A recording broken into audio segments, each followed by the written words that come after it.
আজকে আমাদের অভিযান এগেনস্ট মানে শর্ট পারমিট অটো বা যেটাকে আমরা আউট পারমিট অটো বলি এবং ইলেকট্রিক অটো, যেগুলি বিশেষ পঞ্চায়েতের অটো প্রচুর পরিমাণে আগরতলা শহরে ঢুকছে।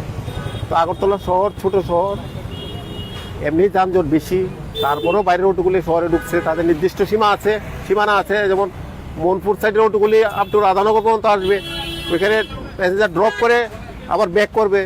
যারা জিরানিয়া, চম্পকনগর, রানীবাজার থেকে আসছে তারা চন্দ্রপুর এসে ড্রপ করে চলে যাবে আবার।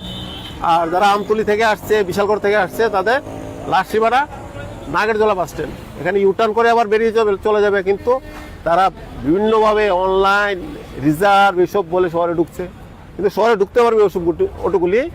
তাদের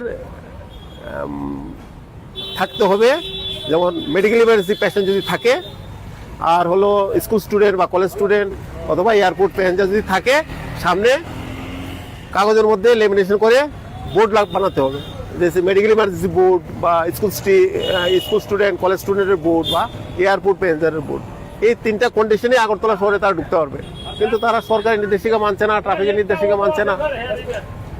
তো আমাদের যারা এইসব মানছে না তাদের এগেনস্টে আমাদের আজকে অভিযান। আমরা অনেকদিন হয়ে গেছে, গত 1 মাস ধরে আমরা অভিযান করছি। প্রত্যেক দিন প্রত্যেকটা লোকেশনে আমরা অফিসাররা করছি, প্রত্যেকদিন আমরা ভালো সাড়া পাচ্ছি। যারা বুঝতে পারছে তারা আর আগরতলা শহরে ঢুকছে না, এই আমাদের।